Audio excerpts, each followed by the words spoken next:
皆さんこんにちは。リトルビーガーデンのみーこです。今日は我が家のお隣さんが育てているかわいい多肉たちをご紹介していきます。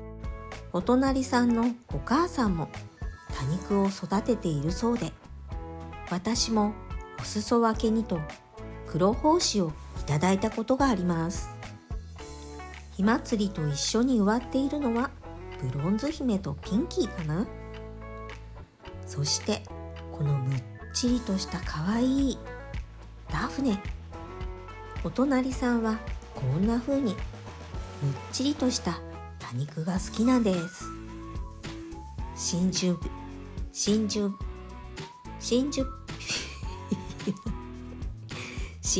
リンもう真珠美人なぜだか真珠美人が言えず、自分でも笑っちゃいました。ファットスターは乙女心のように葉先がほんのりピンク色で可愛らしい多肉でした。そしてこの名札も手作りされているんです。しかもこのキャビアはエケベリアなんですね。初めて知りました。その隣の多肉もエケベリアで、名前はティファニーです。ここまでご紹介してきた多肉はむっちり具合や色合いがとてもよく似ていました。この天使の雫には小かぶちゃんがたくさん出ていました。その下のナナシちゃんはセンペルビウムでしょうか。桃美人には花芽がついていました。花が咲くのが楽しみですね。そしてお隣さんのティシュバンス錦も胴切りしてありました。ピンク色のオビフェルム、和名は月美人です。成長点付近には鮮やかなピンク色をした花芽が出てきていました。その隣のむっちりさんは稲田姫。実は私、稲田姫って初めて知りました。まだまだ知らない多肉がたくさんあります。この三日月美人も知りませんでした。そういえば我が家のロッティさんはどこへ行ったのやら。この黄緑色の多肉はヤチオです。その奥の多肉はミニベルです。やはりお隣さんのミニベルも茎が長く伸びていますね。それでも株元には小株が出ていて、これからの成長が楽しみです。リトルビューティーもこれからどんどん増えてくれそうですね。秋麗も我が家の秋麗とは紅葉具合が少し違っていますね。この不死鳥は小さな鉢だとあまり大きく育たないので、これぐらいの大きさの方が育てやすいですね。このスノープリンセスは我が家でたくさん増えていたのでもらっていただきました。その隣はサンジソウです。つぼみが一つついていましたね。そしてこのセンペルビウムもナナシちゃんのようです。隣はパープルヘイズ、アロマティカスです。その奥ではパキベリアのスイートキャンディーがピンク色に紅葉していました。皆さんの好みの多肉はありましたか？リメカンバッグに植わっているこのネックレス系の多肉はエンジェルティアーズでした。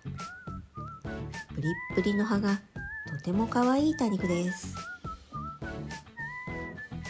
そしてその隣のリメカンバッグにはマジョールが植わっていました。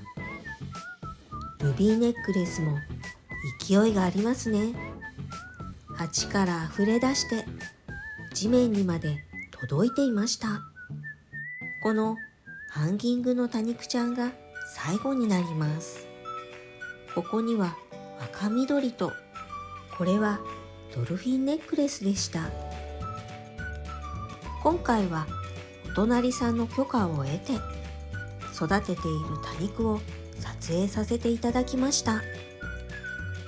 いつの間にか育てている多肉もたくさん増えて、お隣さんも立派なタニラーさんですね。お隣さんのお母さんの育てている多肉もどんな多肉があるのか気になりますね。今度お隣さんに頼んで動画や写真を撮ってきてもらおうかな。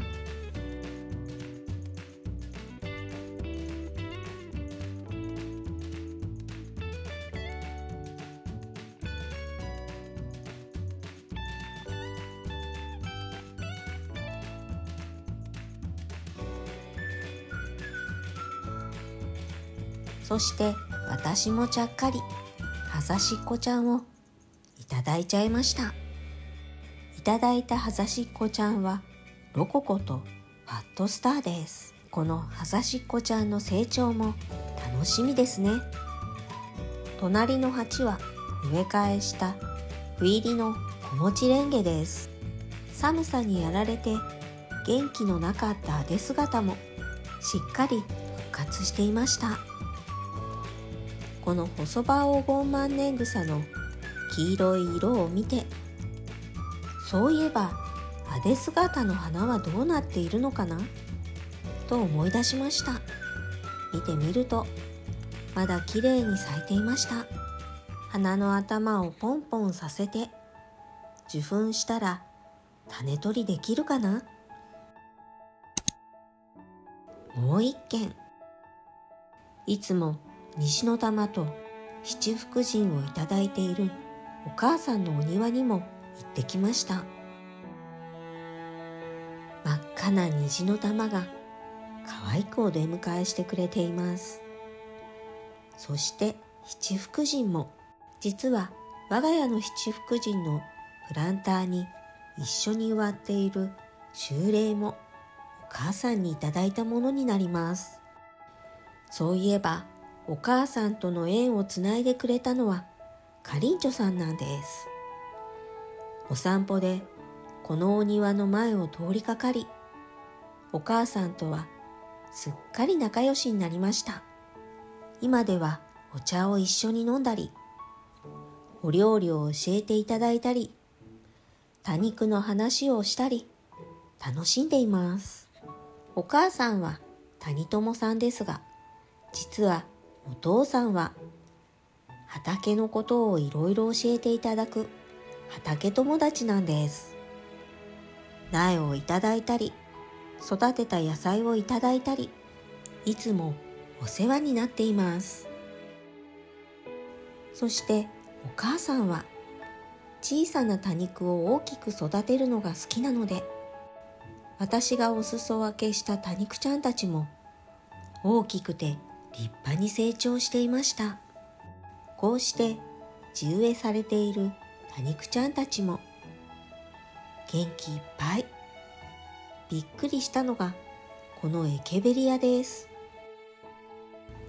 ナナシちゃんですが、手のひらよりも大きなロゼットをしていました。こっちの葉が白い多肉ちゃんは多分マディバハイブリッドです。ルビーネックレスもたくさん増えて、お母さんもお友達にお裾分けしているそうです。それでもこんなにたくさん増えていました。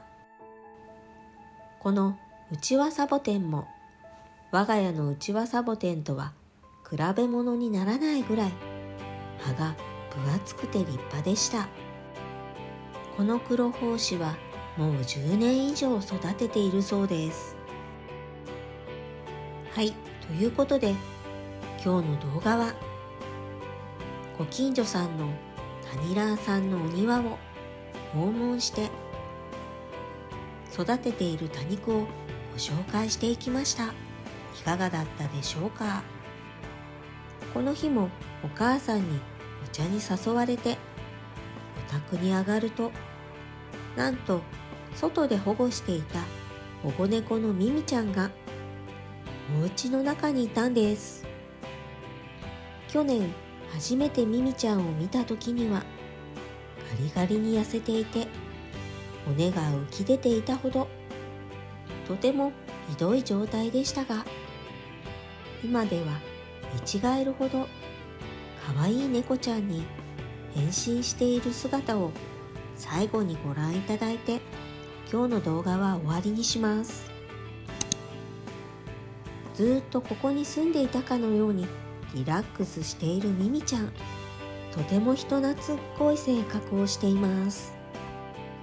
この動画が良かったなって思っていただけたら、高評価とチャンネル登録をよろしくお願いします。今日も最後までご視聴ありがとうございました。それでは次の動画でお会いしましょう。またね。